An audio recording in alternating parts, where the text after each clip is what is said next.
Alright, click the links to join the channel here over at Subscribestar, now over at Odyssey, which is very cool. Or I got a mailbox. You can send me a comic through the mail. So, Zack Snyder. Oh, if you're an SJW, don't waste your time on this video. You're just going to get upset and leave a long passive-aggressive comment, which I read, and it's very frustrating because I can't respond to it and say what I need to say. So where the person who has a channel doesn't really have the freedom to respond to the comments in the way that they deserve. So it's just like passive-aggressive pussy soy boys who are leaving these long comments. I'm like, what?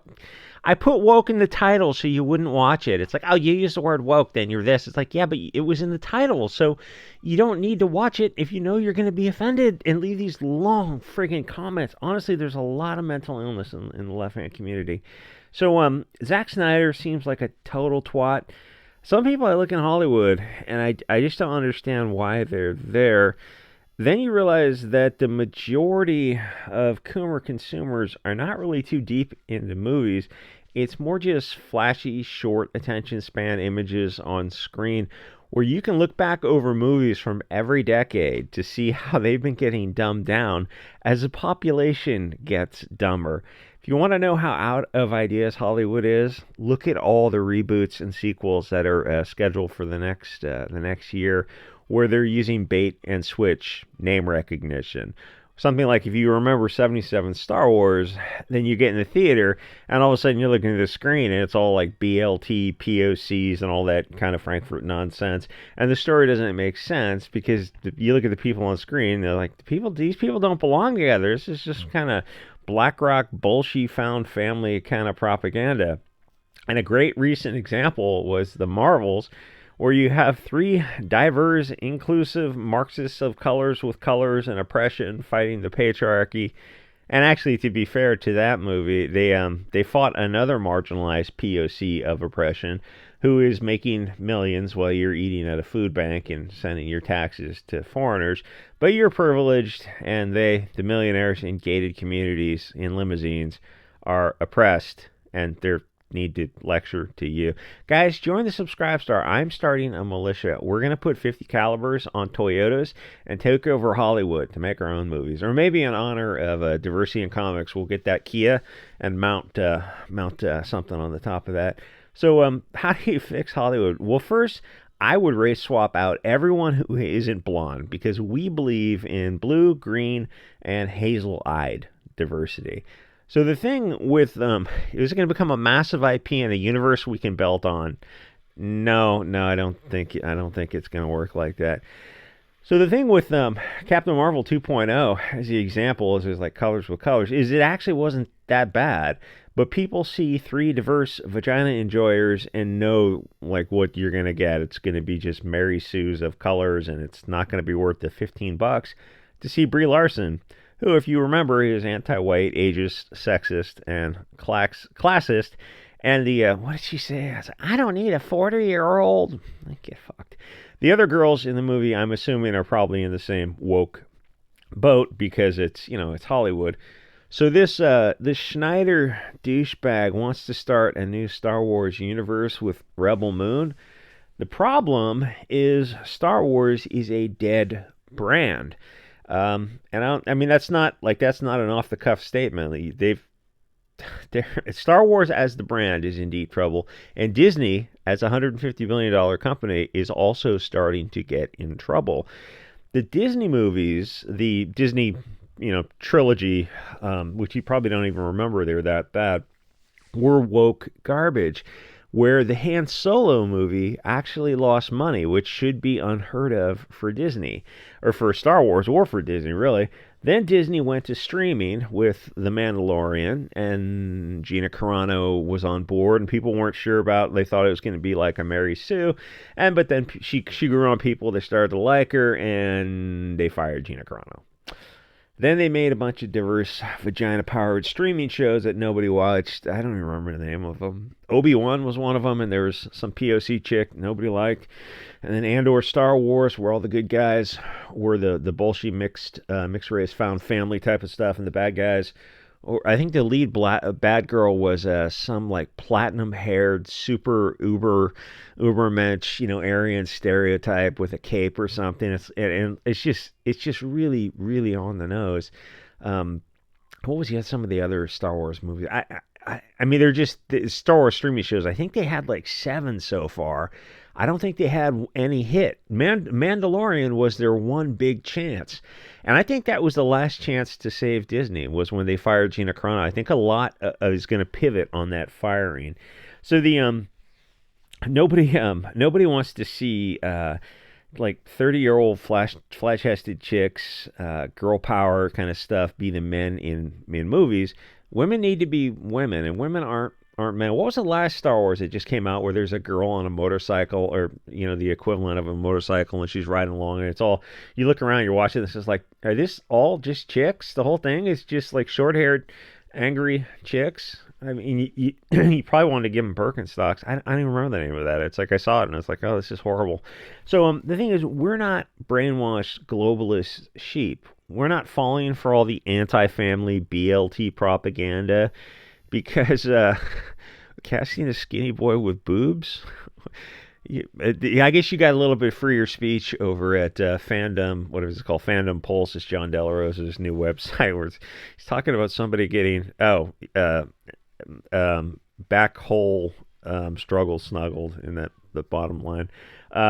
So here's the thing. People know are starting to catch on to. I probably should have edited that out. It's like, you can't edit, can you? People hate diversity and feminism. You just got to be more comfortable saying that. So I'm personally, obviously I hate it. I think it's all cancer. So Hollywood, especially Disney, doubles down on this stuff that you hate and are not going to pay money for, and slowly starts losing money, which is interesting to sit back and watch them come out. Especially Disney. Disney's a special example of these forked-tongued, sulfur-smelling people. So Snyder's got Rebel Moon, and let me guess. Girl power and the fair-skinned, light-eyed characters are going to be the protagonists, and the blonde dudes are going to be evil. Just a wild guess. That's the thing, is I actually don't need to see anything from these lizards at Disney because they're just not going to surprise us. They're not capable of surprising us. All of Hollywood is mask off, full lizard. What was that? V? Was that in the 80s? Where they're something like, they every once in a while their human mask gets ripped and you see the lizard beneath, below them. Eventually, you're gonna learn to see them and their willing slaves. And there was a scene in They Live where the guy had given up I think it was like a Texas guy, and where he was working with the aliens, and he had just given up all hope, and he was just cashing in. He just figured, there's no use fighting back, and the other two characters were willing to go down with the ship. So no, maybe there will be some minor surprises every now and then. Like admittedly, in the Marvels there was a little bit of a minor surprise because I think everyone in that movie was not a person of the light. I don't think we were in the movie at all. Representation, but not for the people of Europa. Why not? Why don't we get? Oh no, you're just going to be called all white. But we don't identify as that. We identify as all these subclasses of like Irish and Russian and Swedish and Greek and whatever. You get the idea. It's like no. That's not how we're gonna. Hollywood's just demonic at this point. So now what happened is that they become so woke that they, in that movie, they made the antagonist a pox woman, which nobody cares about. Women are just not a huge draw as the main characters anyway. They're the sidekicks. These people love to race swap, and so do I. I would get rid of everyone in the movie and use Euro actors, the blue, green, and hazel-eyed people. Don't you think it's weird that Hollywood never does any movies with just, people like you in it? Don't you think it's weird their incandescent hatred for blue and green-eyed people? Isn't anyone curious about that? Doesn't anyone want to scratch the surface and go down that rabbit hole? No, we need more prawn, corn syrup, sports ball, and video games. And I joke about the bread and circuses, but Hollywood is not making the monster hits that they used to be making.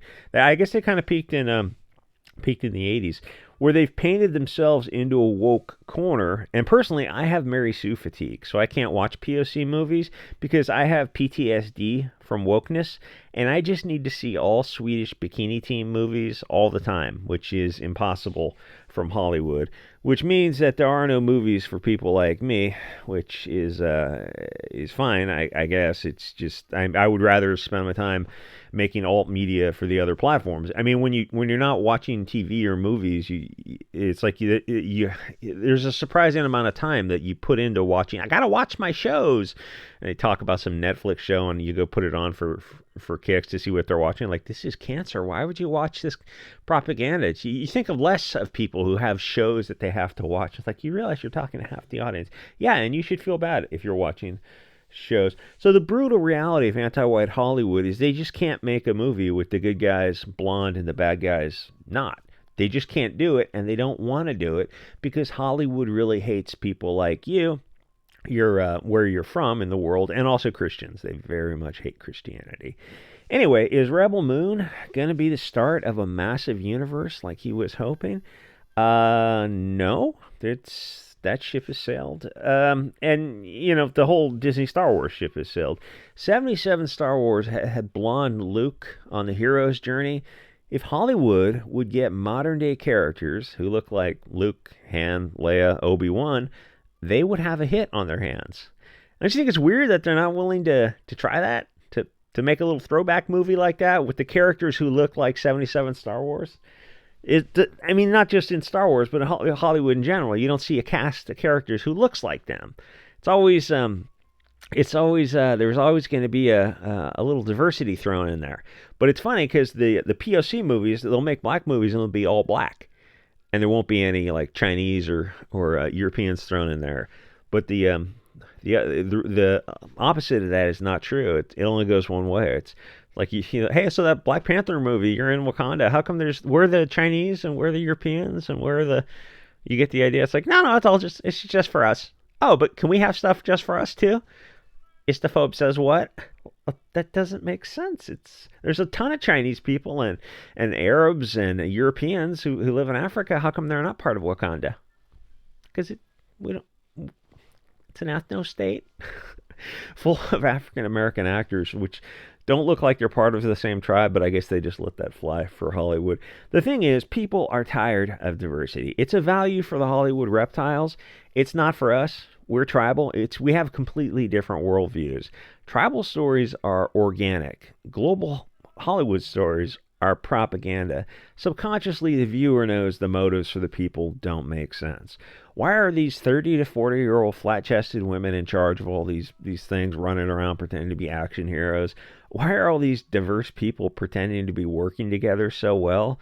That doesn't make sense. That's just bullshit found family trope. It's the opposite of reality. That's the definition of propaganda. When you're making something that's so out of accord with people's lived experiences, and that's 100% of Hollywood is propaganda. You don't see any, even when they make a Viking show. Vegan sent me the DVDs. I'm not talking about that one. They made the more recent one they made, and it's like, oh, there's a sub-Saharan black woman who's like the chief of the Vikings or something. Like, that's insane. Like, you're looking around waiting for everyone else to kind of like get on board with how crazy this stuff is, or all the other swapping they do for like English kings, and like, oh, we're swapping out the best woman to apply for the job was this African woman. You're like, that's crazy. Nobody believes you. Nobody for an instance believes you. That's complete horseshit. Oh no, it's just, what are you, some kind of istaphobe? Because you want to see an English king look like an English, to actually be an English king? Or to be a Viking, to be at least, from that region of the world? Oh, it's possible. No, that's just nonsense. All this stuff is the opposite of reality, and people are just done with globalism. But Hollywood's going to go down with the ship where this is concerned. Anyway, like, comment, subscribe. Check out you can join the Odyssey for the behind the paywall videos. Unfortunately, some stuff like subscribe to our Odyssey has to be paywall because there's no advertising on those alt media platforms for some wacky reason. Coca-Cola's not calling us up and saying, hey, we want to advertise on your istaphobic videos. Like, I don't think that's gonna happen. Anyway, I will see you guys all next episode. Yes, no, maybe.